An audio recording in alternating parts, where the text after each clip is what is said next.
Good evening, everyone. Thank you for joining us. Rhian, thank you for joining us. I think the last time you came into Bloomberg to talk to our reporters, you said you were relieved that you didn't get the grilling that you were expecting. So no. I'll try and rectify that tonight. So today is an auspicious day. Today you chaired the first meeting of the National Wealth Fund that Shadow Chancellor Rachel Reeves has put together to talk about green finance and like what an incoming Labour government might do. Can you tell us a little bit about the Wealth Fund and what the idea is behind it? Sure. Yeah, I'm having a bit of a big day today. Please, bon appetit, everybody. Yeah, we kicked off the work today. Some of you might have seen that the Labour Party, should they form the next government, have committed to set up a National Wealth Fund, £7.3 billion, which is obviously a bit of a climb down from the £28 billion that they originally pledged. However, as a group of financial experts, we all understand the power of leverage. And so one of the things that we pitched to Rachel and her team was that, based on the work that we've been doing at the Green Finance Institute for the last almost 5 years, is that any national wealth fund, to our mind, needs to effectively be an umbrella term for a series of sectoral interventions co-designed with the market, so that we actually use scarce public balance sheet to actually crowd in capital. And that can look different in different sectors. It could look like first loss guarantees. It could look like equity. It could look like revenue support mechanisms or contracts for difference that we've obviously done so well in the offshore wind space. But that there's a real value in bringing the finance community into those conversations right up front. And so that's what we kicked off today with an absolute all-star cast from the CEO of Barclays, CEO of NatWest. We had Mark Carney, obviously Chair of Brookfield, CEO of Aviva, Amanda Blanc, fellow Welsh person with awesome shoes, and as well as that, Antonio from Legal General and a few other people as well. So we were all in agreement, without breaking any confidentiality here, that the important thing is this funding is used as catalytic funding. A less ambitious project could look at creating a pari passu investment vehicle, but that, I don't think, would be the success that we'd all hope for. This is an opportunity for us to really leverage government balance sheet and create the conditions for private investors to invest. And so how does this, when we sort of look at the constellation of sort of big green policy initiatives that have been put in place around the world over the last 2-3 years, with the European Green Deal, we have the Inflation Reduction Act, et cetera. How should we see this in context with those other ideas? Well, I think a key point that we can make as financiers is that we are obviously key facilitators for sectoral transition, but sadly we're not the silver bullet.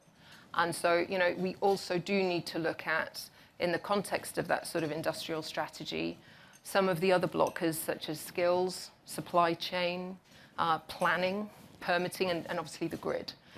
So whilst it's really important, and I often say this in the projects that we do at the GFI, maybe finance isn't going to unlock, but we certainly can't be the blocker. And so that's, I think, the purpose. We're going to have to work closely with other adjacent policies and adjacent groups that are looking at those things too.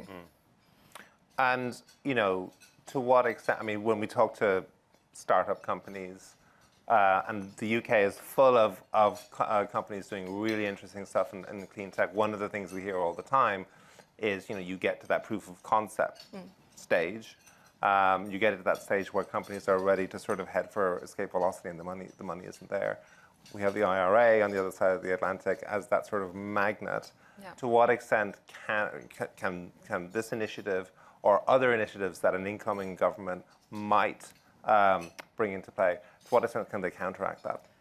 So that valley of death that you talk about, that point where you're at the proof of concept stage as a clean tech entrepreneur, you've received financing from grants or a number of the different innovation grant-giving bodies that we have in the UK, and then you're still pre-revenue, but you're facing that next financing challenge, and that is where there is definitely an issue. We've been working on a battery investment facility for the last few years at the Green Finance Institute, looking at that battery life cycle through, how do you, companies that can recycle components of batteries and all that sort of stuff, not just the gigafactories. And we have found exactly that problem. And we've lined up, I think it's something like 50 different investors who say, look, we're willing to take a punt on this sector. We see that it's a growing sector. We can see that it's something to invest in. But we're going to need someone to help de-risk that piece of the investment cycle for us. So that is the sort of thing I think the National Wealth Fund could be used, because part of the issue we have is speed to market. I'm sure there's lots of people in the audience who've got these ideas about how you could leverage concessionary capital, be that public money, philanthropic money.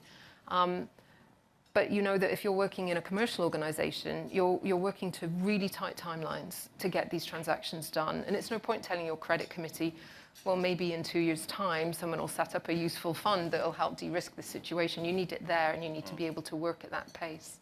And that's, I think, where we're seeing a real, this is the next frontier in green finance, which is the recognition that a lot of the technologies are there. A lot of this is now a project finance and infrastructure finance challenge. It's about how you create those capital stacks so that you can crowd in the capital from the different players, including the concessionary providers at the bottom. And the city is absolutely chock-a-block full of people that have these skills. They do it every day. Structurers, leverage finance experts, but they don't exist anywhere else. They don't exist in public policy. They don't exist in local government, central government. They don't exist in the philanthropic organizations. So it's very difficult to explain what are really technical transactional finance concepts to people that haven't had the privilege of working in financial services for a long period of time. So that is what we see as the next stage in the evolution. We've all accepted that blended finance is critical. You can't blend with yourself. You need somebody on the other side of the table who can roll up their sleeves and say, okay, yep, we're going to build the capital stack with you. That's what we need to crack. So tell me, so this is a time of dare I say it, doom and gloom in the climate, across the world, looking at all of the anti-net zero, anti-ESG sort of pushback in parts of the world. And, here, of course, you mentioned the Labour Party ditched the 28 billion pound pledge. We had Chris Stark coming out the other day talking about this government and how it's falling back in net zero. And we'll get onto that later, but you are an inveterate optimist. Can you tell us, give us an example or a few examples of what you think the UK is doing right and what excites you about what's happening right now? Yeah, so thank you for the opportunity to say optimistic things. And before we go further, Chris Stark, what a hero. He's done such a fantastic public servant, really big shoes to fill there in the Climate Change Committee. There are lots of things that give me real optimism on a day-to-day basis. One of the things you've already touched on, John, actually, is that the investment in early-stage climate technology is growing hugely year on year. I've got some numbers here from London partners. I think London climate tech startups raised $3.5 billion in 2023, up from 2.2 in 2022. So we rank number 2 for climate tech investment globally. 23% of foreign direct investment that comes into the UK goes into climate technology. And this is one of the biggest growth areas in all of early stage technology investment. So that shows the forward looking. It shows, these are the industries of the future, and it shows how finance can play its role. More specifically, one of the things that really excites me is the biodiversity net gain regulations that have been brought in place. I'm sure you're very familiar, but if you're a real estate developer, you need to make commensurate biodiversity investments for any biodiversity that is lost during your construction. They're in place now. That has come into place now. It's basically creating a compliance market for biodiversity credits. And yet it's some teething problems, and none of these things are straightforward, but that linkage between climate, industry, in this case construction, and nature, and the ability to crowd in private capital, I think that's a really interesting piece of regulation. And I think the thing that really excites me more than ever is, I'm sure a number in this room started their journey on this topic a number of years ago, and quite often you'd be sitting at a dinner table and either you're the performing seal because you're the only person that knows anything about this topic and everybody's like, oh, go on, tell us some other doom and gloom stats, Rhian, about what's about to happen. And now that very rarely happens. You're taken seriously, people listen to you. They might not be moving at the pace you want them to be, but they listen to you, and quite often you'll have a literate conversation because this is now a boardroom topic. And yes, we are all figuring out how we do it, but we don't need to explain why anymore. And that, I think, has been the most exciting development over the last few years. And the final thing is I've always, I've got this huge honor of running the Green Finance Institute, so I was given this platform 5 years ago, and I decided that our strategy would be that we would look at how finance became the facilitator of real economy transition. So financing green and not so much focus on greening finance, so viewing finance as a sector in and of itself. And that latter is still really important because it has a lot to do with financial stability. And I will trail a report that we are putting out tomorrow with our partners at University of Oxford, Leeds and the UN, based on Bank of England numbers, that's looking at the risk, quantifying for the first time the risk posed to UK business and financial institutions through the depletion of natural capital. And here's the spoiler, folks, it doesn't look good. In fact, it's commensurate with physical risk from climate change, and left unabated, we have run scenarios that shows a 12% impact on GDP by 2030, which incidentally is far greater than the impact of COVID or the impact of the global financial crisis in 2008. So this is, anyway, it's 170 pages if anyone wants to take a look. But I've been promised the synopsis is only 30 pages. But anyway, so this idea that we start looking at finance through a different lens, looking at it as the facilitator alongside policy, which is the enabler, I think is going to, it really unlocks how you think about what the major financial institutions should be doing. Yes, we need to look at this through a risk lens. Yes, that's really important. But it's even more important to go, where do we deploy our capital? What are the industries of the future? How do we actually play our part in creating that prosperous economy? So if you were an incoming chancellor, yes. Given all of the the interest rate environment, the fiscal environment that the UK is in, like not everything is possible. Yep. What are like the 1, 2, 3 big things you would do? I would certainly do a lot on energy efficiency, because that's by far the most impactful thing you can do. It's the cleanest energy of all, is the energy you don't use. And I think there are obvious benefits in looking at our housing stock, the oldest and least efficient housing stock in the whole of Europe. And something like £1.5 billion spent by the NHS every year on people who are living in drafty homes. So these ancillary benefits, including the jobs and the really good green jobs that you could have in that construction supply chain. I would definitely focus on that. The other thing I'd focus on is really empowering the local authorities. Like, there's so much of the answers to so many of these challenges are through local authorities who are currently, constrained on their balance sheet, on their bandwidth, on their capacity, but they hold the key to so much that needs to be done. So really getting that relationship right between central government and local government. And I think, again, warming to my local theme, as the name's a bit of a giveaway. I'm a very proud Welsh person, so shout out to any other Welsh people in the audience. What's happening in Port Talbot right now is very scary. So those of you not aware, Port Talbot has a huge steelworks, Tata Steelworks. It's moving to an electric arc furnace. 3,500 people are going to lose their jobs, and it's going to really decimate a community that is reliant on the steelworks as the main employer. And I've involved myself because I'm there going, this isn't just about Port Talbot, this is about the whole transition. And if we can't get it right. This is going to play out in Grangemouth, and it's going to play out in Aberdeen, and it's going to play out in every time that we need to go to a local jurisdiction and say, we want to green your industry. And it's going to be like, keep away.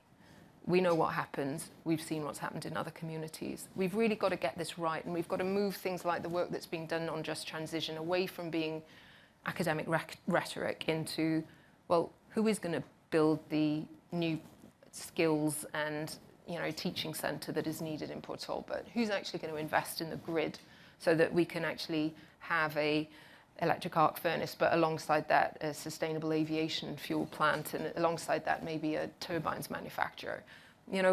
There's a port there. Why are we not turning this industrial cluster into, a genuinely green port? And it's all to do with us. It's to do with investment. It's to do with the money. It's to do with how do we leverage public capital so that we actually have these plans in place. So that's, gosh, I'd be very busy if I was the Chancellor. Would. But as an addendum to that, I mean, I was in Singapore last week talking to some of the people involved in the Indonesia JETP. Yes. And obviously it's on a vastly massive scale other side of the world. Exactly the same thing comes up from the Indonesian government. It's like, fine, we're very happy to transition away from coal, but it needs to be just where the job's going to, how are we going to retrain our people? How are you, the international finance community, going to help us do that? Conversation for another day. We've just opened an office in Jakarta. There we go. There you go. Yeah. Precisely yeah, because... come back next year. There we go. Yeah, no, precisely because... Actually, we haven't. The next SBS summit is in Singapore. Oh, well, there you go. There we go, yeah. Massive fan of the JETP. That's exactly how we should be thinking about, how do you bring the finance into it, industry into it, and the social dimension. Yeah. But some of the challenges around some of these big tent initiatives is, as smart as financiers are, and lots of smart people work in finance, we still haven't figured out a better way of moving money other than between two counterparties. And so when we pull great big groups of people into a room and then other great big groups over here, it's actually quite difficult to get that money to move. And so that's what my team and I do at the Green Finance Institute is, we work, and very grateful for the support we get from people like Breakthrough Energy. I think Julia's speaking later, to look at challenges like this, like sustainable aviation fuel, for example, and go, how do you actually move these great big blobs of money where people are committed and they're willing to invest into the actual systemic change that we need to see in industry? And yes, big tent initiatives, it really elevates the dialogue, it creates the conditions and the enabling environment, but then ultimately somebody needs to write a term sheet. And you need to bring it right down back to that level. So obviously we're in an election year here. How much, and obviously you've been working with Rachel Reeves and others, but how much, like deep down, do you worry about the commitment from politicians to do everything you're talking about? Because this is really, really hard. Yeah, I do worry about that. There was a report out by Ipsos earlier this week. I was lucky enough to go to the launch of that. And they had interviewed a whole bunch of people who went to the Anthropy conference last year down in the Eden Project, which is a really cool event if any of you get the invitation to go. So it's lots of sustainability people, planet, all that sort of stuff. And they polled the people that go to Anthropy on what the sort of key things they were focused on. And it was obviously climate, pollution, etc. It was also Britain's place on the world stage. It was things like the efficacy of our political system, and then they did a similar questionnaire with just a representative group of the public, and it was the NHS, it was the state of the economy, it was opportunities for people's children, not feeling that the future is going to be as prosperous as it is now, and it was the cost of living, and that's a real challenge if you're a politician. Because what do they say? Politicians know what to do, they just don't know how to get elected after they've done it. And so getting that narrative right, bringing people with us, it's very, very difficult to convince people who are actually really living in the here and now that climate change is going to be a huge amplifier of all these issues that we see today. And so we really do need to prioritise it. But, many of us in a very privileged position that we can take that view. And that's the challenge for the politicians. But, Chris Stark has done a great job. I don't work for the Climate Change Committee. It isn't my role to go around, lobbing rocks at the incumbent government. I'm there to try and help them figure out how they spend their money wisely. But when we do see some of these policies, we do see a chilling effect from investment. As I was saying about the battery work earlier, when the date from phasing out the fossil cars from 2030 to 2035, you didn't really see much impact on the rollouts of charging infrastructure and actually the manufacturing of electric vehicles. But where you did start seeing the slowdown was investors sort of saying, looking at the supply chain, looking at the sort of ancillary businesses and going, do I really want to take a punt on a battery components business that's a startup? Probably not. And so you do see that chilling effect. We are pretty much out of time, but I don't want to end on the words chilling effect. No. Can you tell this is an area. This is climate is there's a lot of doom and gloom as we discussed earlier. But your enthusiasm is infectious. How do you stay optimistic? One, talking to entrepreneurs. Two, having stats like this in my book. Government heat pump grant came in last September. There's now been a 75% increase in applications versus the same. So not chilling. So it shows the power of policy. And also spending time with people who are passionate about this topic. And just thank you to everybody who's listened. And I noticed not many people eating their dinner. I don't know. That's a good sign. It's a good sign. Rapt attention. So it's working with like-minded people. This is a marathon. It's going to be hard work. But frankly, what else are we all going to get up and use our energy, expertise, and enthusiasm to do every day? It can't be anything more important for us to all focus on.